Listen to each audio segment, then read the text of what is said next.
সে হরিবাসর নিমন্ত্রণ করেছে, সেই শিষ্য কি করেছে আর যা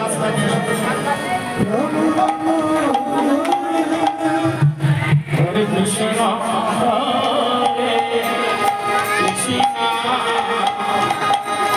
কৃষ্ণ কৃষ্ণ হরে হরে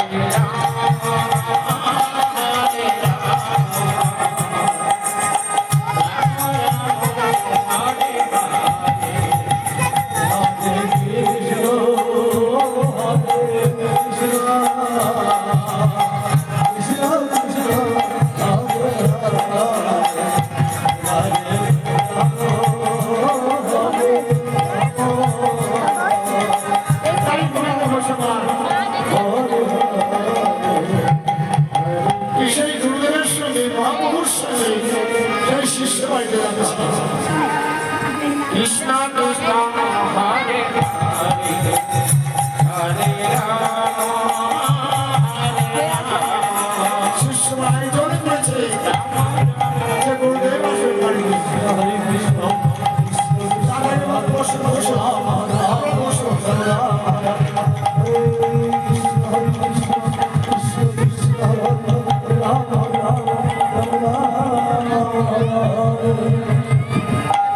সুন্দর করে গুরুদেবকে সাজিয়ে মহাপ্রভুকে সাজিয়ে মাধবীন্দ্রকে সাজিয়ে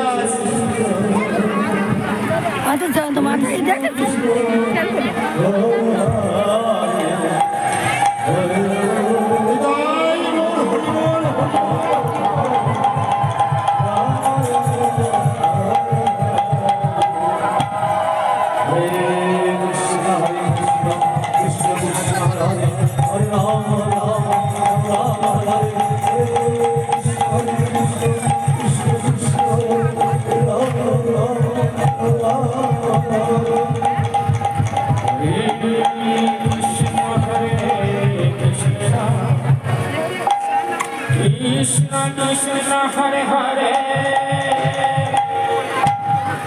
হরে রাম হরে রাম রাম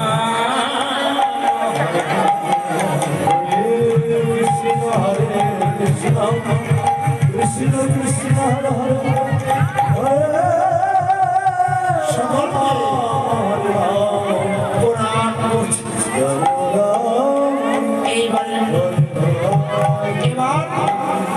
এবারে হরিবাস সারা কালের সমাপ্ত হল। কৃষ্ণ কৃষ্ণ হরে হরে তাই মহাপ্রভু বলছে মাধবেন্দ্র চলো আর এক শিষ্য বাড়িতে যাবো। হরে কৃষ্ণ হরে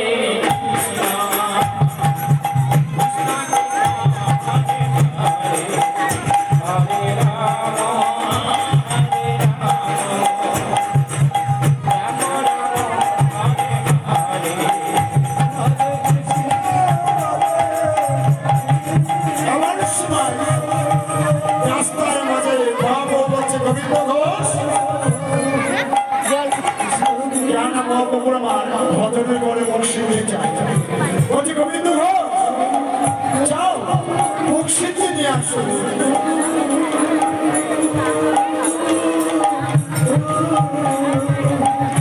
আজ গোবিন্দ ঘোষ আমার শীঘ্র করে চলেছে সেই মুর্শিদে।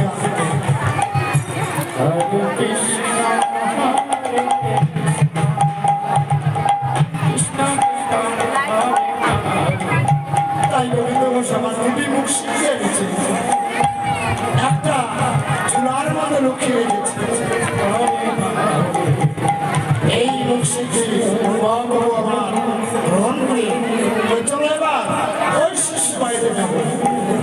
তাই চলেছে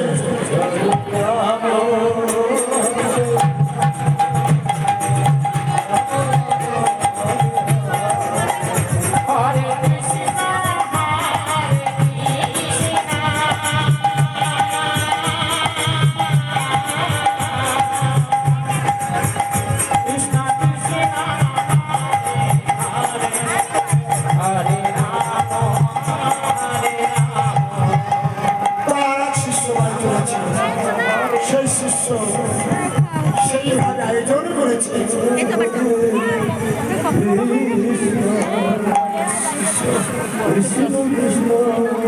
তাই এসে আবার সেই পুনরায় শিষ্য বাড়িতে আসছে।